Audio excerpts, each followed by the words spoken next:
नून league का मुज़ाकरात से U turn, पहले तहरीक इंसाफ को मुज़ाकरात की दावत, चंद घंटों बाद इनकार। वफाकी वजीर मुसद्दिक मलिक ने प्रेस कॉन्फ्रेंस में तहरीक इंसाफ को मुज़ाकरात की पेशकश की। कहा, हम कहते हैं आए बैठे मामलात सुलझाएं, हम कहते हैं बात करें, आप कहते हैं धरना देंगे, हमें हटाना है हटा दें। कप्तान ने कहा फौज को न्यूट्रल होना चाहिए। चेलों ने कहा लब्बैक, फिर कहा न्यूट्रल तो जानवर है। चेलों ने वाह की। जब मकसद बात करने के बजाय बर्बाद करना हो तो फिर बताएं हम क्या करें। चंद घंटों बाद कहा कोई क्लिप तो चलाएं जिसमें पीटीआई को मुज़ाकरात की दावत दी। गुफ्तगू की जिम्मेदारी हम पर नहीं, पीटीआई पर है। हमने जो दावतें देनी थी दे दी, पीटीआई संजीदा होगी तो हम बात कर लेंगे।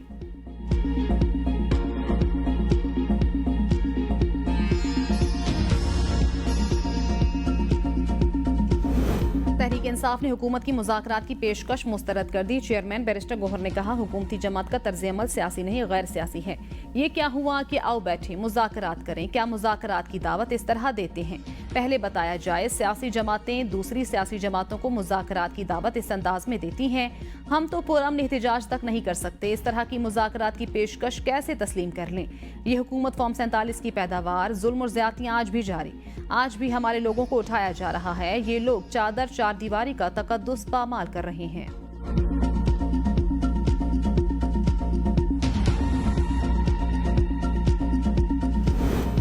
इदारों से दरखास्त है न्यूट्रल हो जाएं। बानी पीटीआई के बाद वज़ीर आला खैबर पख्तूनख्वा अली अमीन गंडापुर की दरखास्त। तकरीब से खिताब में कहा लोग समझ रहे हैं हुकूमत को लाने वाले आप हैं, उनकी वजह से आपकी साख खराब हो रही है। एपेक्स कमेटी में जो पॉलिसी बनी उस पर अमल दरामद कराया जाएगा। सूबे में दहशतगर्दी के चैलेंज का सामना, अमन का कयाम तरजीह है। दहशतगर्दी बहुत से अजला से निकलकर महदूद कर दी गई। पुलिस के शोहदा और गाजियों को सलाम पेश करता हूँ।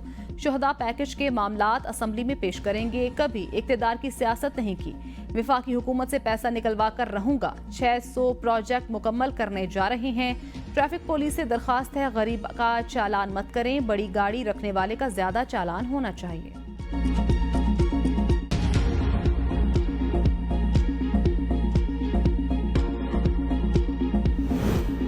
खबरें चल रही हैं, बानी पीटीआई बात करने के लिए तैयार हैं। रहनुमा पीपल्स पार्टी खुर्शीद शाह कहते हैं अच्छी बात है, बानी पीटीआई बात करने के लिए आगे बढ़ें। तमाम मसाइल का हल मुज़ाकरात है, लड़ाइयों से कोई मसला हल नहीं हुआ। पाकिस्तान की मईशत इस वक्त बुरे हालात से दो चार है, मईशत को ठीक करने की जरूरत है। 9 मई के वाक़े में मुलव्विस अफराद को माफी मांगने की जरूरत है। बानी पीटीआई अगर 9 मई वाक़यात में मुलव्विस नहीं तो मजम्मत करें। सदर मुमलिकत की कोशिश रही मसाइल का हल मुज़ाकरात के जरिए निकाला जाए।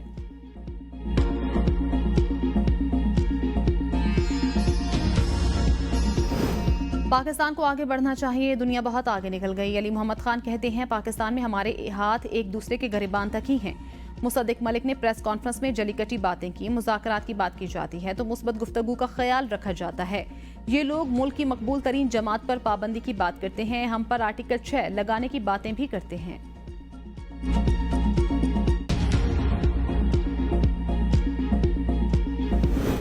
तहरीक इंसाफ के लिए खारजी का लफ्ज इस्तेमाल करूंगा। रहनुमा नून लीग हनीफ अब्बासी कहते हैं जमात इस्लामी के खिलाफ खारजी का लफ्ज इस्तेमाल नहीं करूंगा। जमात इस्लामी से लड़ाई नहीं, मुज़ाकरात के लिए कमेटी बना दी। पीटीआई के खिलाफ मुल्क दुश्मनी के शवाहिद मौजूद हैं, अदालत जाएंगे। पाकिस्तानी झंडे की जितनी बेहुरमती ये साल हुई पहले कभी नहीं हुई। पाकिस्तान में कोई भी शख्स गैर कानूनी तौर पर नहीं रहना चाहिए। बानी पीटीआई ने तय कर लिया है पाकिस्तान की बर्बादी अपने हाथ से लिखनी है। तहरीक इंसाफ वाले कहते हैं आर्मी चीफ न्यूट्रल हो जाएं, ये लोग कहते हैं एस्टेब्लिशमेंट से मुज़ाकरात करेंगे। बानी पीटीआई बाहर आए तो असद कैसर समेत कई लोगों की सियासत खत्म हो जाएगी। ये लोग नहीं चाहते बानी पीटीआई जेल से बाहर आए।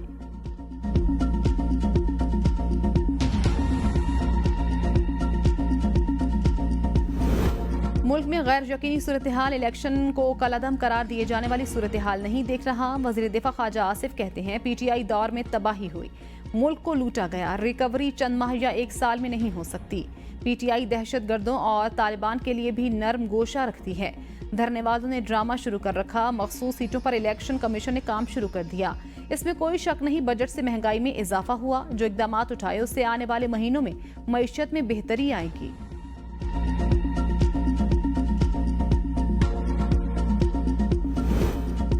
पीटीआई का एस्टेब्लिशमेंट के नाम पैगाम अच्छी बात है। वजीर आला सिंध मुराद अली शाह कहते हैं पीटीआई पर पाबंदी से मुतल्लिक पीपल्स पार्टी का मौकिफ वाज़े। जो पहले न्यूट्रल के बारे में कहते थे अब बदल रहे हैं। पहले इनके जहनों में कुछ और था, अब लाइन बदल रहे हैं। जो इन्होंने किया अब उसका एहसास करें और आगे चलने की बात करें। वो कहते हैं एस्टेब्लिशमेंट से बात नहीं करनी, फिर उनसे ही बात करने का कहते हैं। पीटीआई को अपनी लाइन क्लियर करनी पड़ेगी।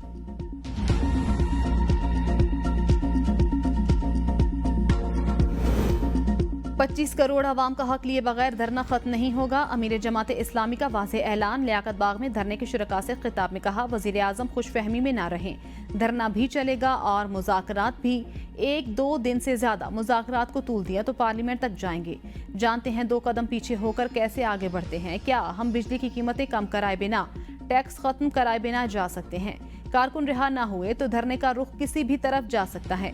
हाफिज नईम का आज लियाकत बाग में जलसे का ऐलान। धरने में शिरकत के लिए खवातीन भी पहुंच गईं।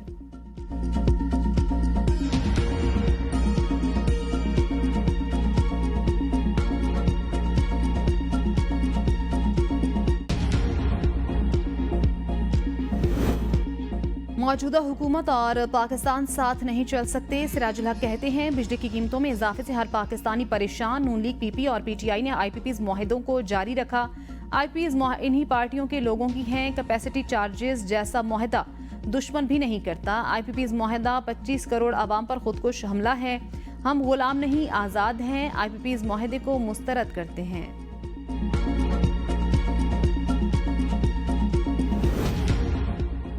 हुकूमती मुज़ाकराती टीम की जमात इस्लामी को मुज़ाकरात की दावत। जमात इस्लामी ने हुकूमती तजवीज़ मान ली। लियाकत बलोच की सरबराही में जमात इस्लामी की 4 रुकनी मुज़ाकराती टीम तश्कील।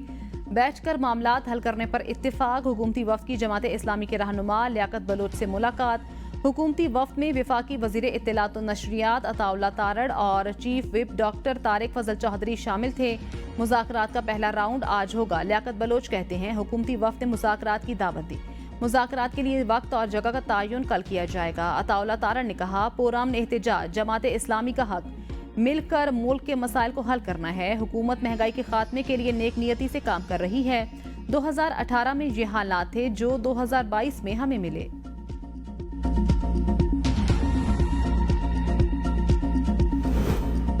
तहरीक इंसाफ ने बतौर जमात चीफ इलेक्शन कमिश्नर और मेंबरान के खिलाफ सुप्रीम जुडिशल काउंसिल से रिजू कर लिया। सेक्रेटरी जनरल उमर अयूब ने बैरिस्टर अली जफर के जरिए शिकायत दायर की। दरख्वास्त में इस्तदा की गई चीफ इलेक्शन कमिश्नर और अरकान के खिलाफ मिसकंडक्ट पर इंक्वायरी की जाए। पीटीआई की शिकायत में इंतखाबात से पहले और बाद के वाकयात का भी तस्करा। दरख्वास्त में कहा गया इलेक्शन कमीशन साफ शफाफ इंतखाबात की आईनी जिम्मेदारी अदा करने में नाकाम रहा। रिटर्निंग अफसरान को सियासी बुनियादों पर तैनात किया गया। इलेक्शन कमीशन तहरीक इंसाफ के खिलाफ अदालतों में बाकायदा फरीक बना हुआ है।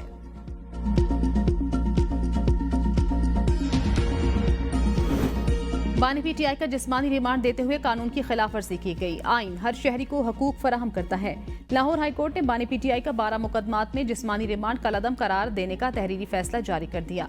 जस्टिस तारिक सलीम शेख और जस्टिस अनवारुल हक पुन्नू पर मुश्तमिल 2 रुकनी बेंच ने फैसला जारी किया। तहरीरी फैसले में कहा गया अगर मुकदमा नहीं बनता तो जज मुकदमा डिस्चार्ज कर सकता है। जिस्मानी रिमांड के दौरान जुडिशल मजिस्ट्रेट ने इल्जामात का जायजा लेना था। प्रोसिक्यूटर जनरल अदालत को कानूनी तौर पर मुतमईन नहीं कर सके।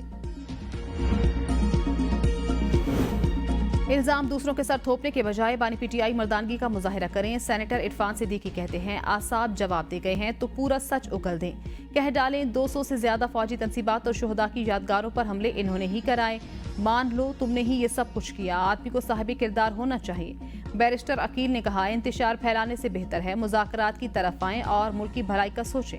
अवाम को मुश्किलात से निकालने के लिए सियासी मसलहतों को तर्क कर दें। तरक्की का सफर जारी रखने और पाकिस्तान की बका के लिए मिलकर काम करना होगा।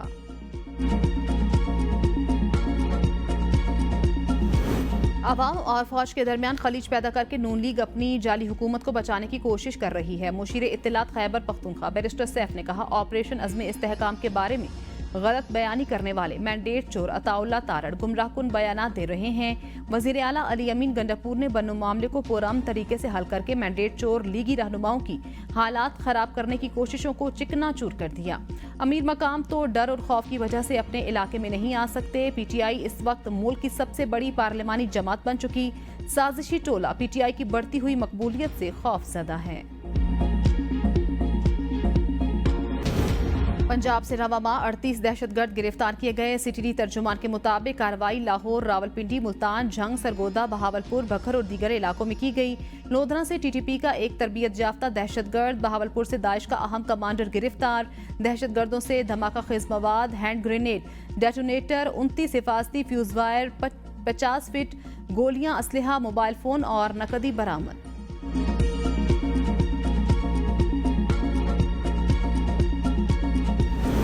खैबर पख्तूनख्वा में अमन अमान की सूरत हाल के पेश नज़र पुलिस ने विफाक से फंड्स मांग लिए। दरकार वसाइल और फंड्स की समरी वजारत दाखिला को इरसाल। पुलिस जराये के मुताबिक गाड़ियां, असलहा, गोला बारूद और आलात खरीदने के लिए 2 अरब 57 करोड़ रुपए मांगे गए। गाड़ियों की खरीदारी के लिए 1 अरब 56 करोड़ रुपए दरकार, असलहा और गोला बारूद की खरीदारी के लिए 40 करोड़ रुपए फराहम किए जाएं। फनी आलात की खरीदारी के लिए 10 करोड़ रुपए की जरूरत। बुलेट प्रूफ जैकेट्स और हेलमेट्स के लिए 50 करोड़ रुपए फराहम करने का मुतालबा। जस्टिस सरदार तारिक मसूद और जस्टिस मजहर आलम मियां खैल सुप्रीम कोर्ट के एडहॉक जज तैनात। वजारत कानून ने तैनाती का नोटिफिकेशन जारी कर दिया। वजारत कानून के नोटिफिकेशन के मुताबिक सुप्रीम कोर्ट में एडहॉक जजेस के लिए जस्टिस सरदार तारिक मसूद और जस्टिस मजहर आलम मियां खैल की तैनाती अमल में लाई गई। ये तैनाती 1 साल की मुद्दत के लिए की गई।